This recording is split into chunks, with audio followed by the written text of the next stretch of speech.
여러분 안녕하세요. 경제학 정 박사입니다. 데이터 속에 숨어있는 진짜 인과관계를 찾아낼 때 가끔씩 평범한 방법으로는 어림도 없을 때가 있거든요. 바로 그럴 때 필요한 계량 경제학의 비밀 무기죠. 오늘 이 도구 변수 회귀 모형에 대해서 한번 제대로 파헤쳐 보겠습니다.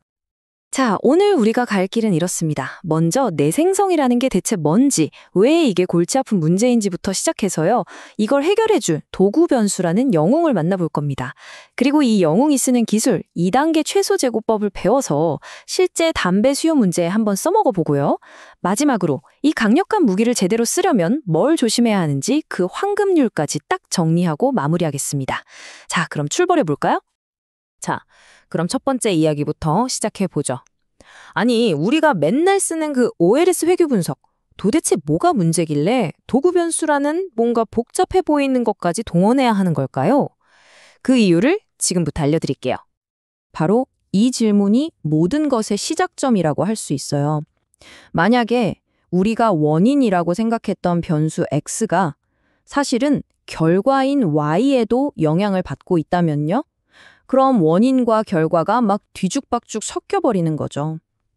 계량 경제학에서는 이걸 내생성이라고 부르는데요. 이게 바로 우리가 믿고 쓰던 OLS를 속수무책으로 만들어버리는 가장 큰 적입니다. 슬라이드에 저울 보이시죠?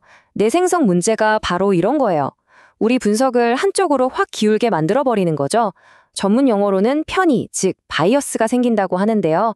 이렇게 되면 우리가 얻은 결과는 진짜 인과관계가 아니라 그냥 왜곡된 그림자에 불과하게 됩니다. OLS만으로는 이 문제를 절대로 해결할 수가 없어요.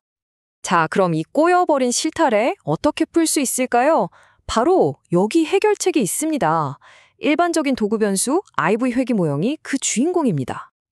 네, 이 수식 보면 아우 복잡해 하실 수 있는데 전혀 걱정하실 필요 없습니다. 이 모형의 핵심 아이디어는 생각보다 간단하거든요.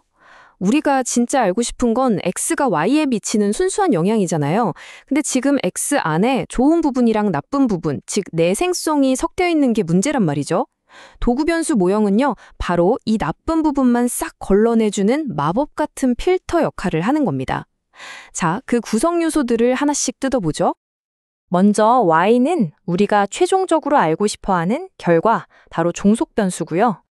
다음은 X. 이 녀석이 바로 이번 분석의 문제아입니다. 효과를 꼭 알아내야 하는 핵심 변수인데 아쉽게도 눈에 보이지 않는 다른 요인들, 즉 오차항이랑 얽혀서 문제를 일으키는 장본인이죠. 그리고 W는 모범생, 통제 변수라고 생각하시면 돼요. 내생성 문제 없이 우리가 당연히 고려해야 할 다른 중요한 변수들이죠. 그리고 마지막으로 Z! 바로 이 문제야 X를 바로잡아줄 우리의 영웅, 도구 변수입니다. 여기서 진짜 중요한 규칙이 하나 나와요. 슬라이드 한번 보세요. 우리가 풀어야 할 문제야 X가 한 명이면 그걸 바로잡아줄 영웅, Z도 최소한 한 명은 있어야겠죠? 당연한 얘기죠? 그래서 문제 변수의 수보다 도구 변수의 수가 항상 같거나 더 많아야 한다는 겁니다. 영웅이 부족하면 문제아를 감당할 수 없어요. 자, 그럼 이 멋진 아이디어를 실제로는 어떻게 구현할까요? 여기서 아주 똑똑한 방법이 나오는데 바로 2단계 최소 제곱법, 줄여서 TSLS라고 부릅니다. 이름 그대로 딱 2단계만 거치면 됩니다. TSLS 관정은 정말 직관적이에요. 첫 번째 단계는요. 문제아 X를 영웅 Z를 이용해서 깨끗하게 정화시키는 거예요. 문제 없는 부분만 남기는 거죠. 그리고 두 번째 단계. 그렇게 깨끗해진 X를 가지고 우리가 원래 하고 싶었던 분석을 하면 끝입니다. 어때요? 간단하죠? 자, 여기가 바로 그 마법이 일어나는 1단계입니다. 12.14를 한번 보세요.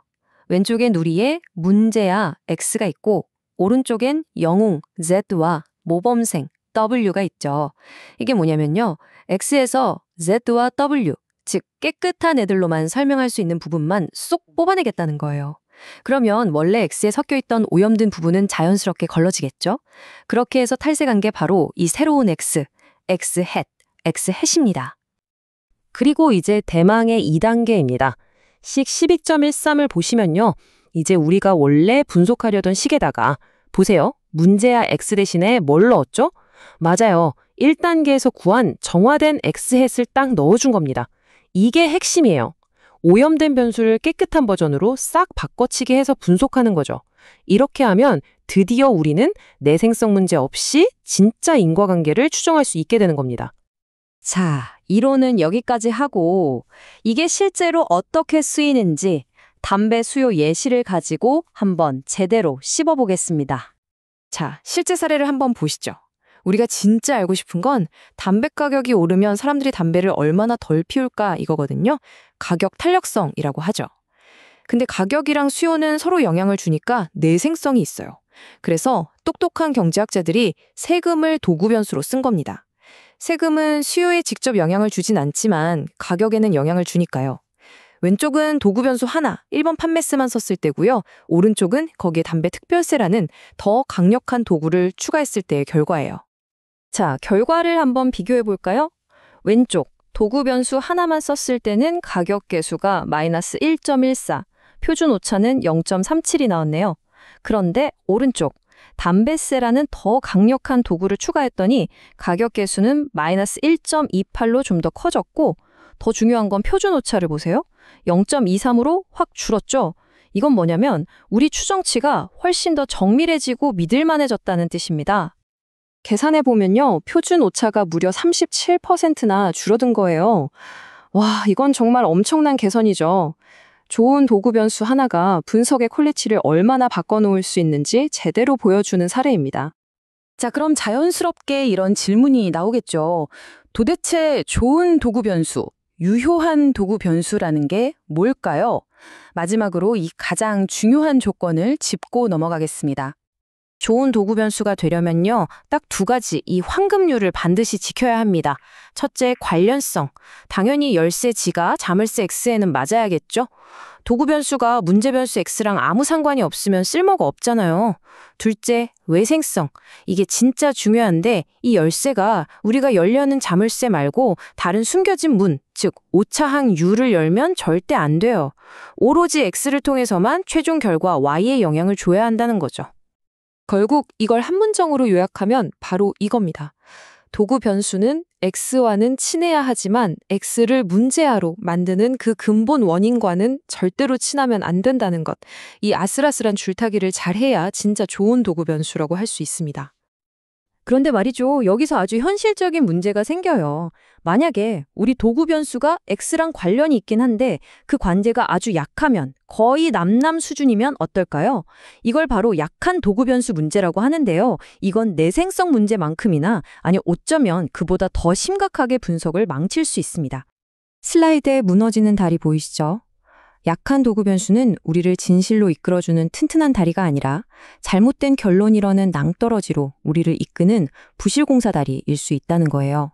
그래서 좋은 도구 변수를 찾는 것만큼이나 내가 찾은 그 도구가 약하지는 않은지 끊임없이 의심하고 확인하는 과정이 정말 중요합니다.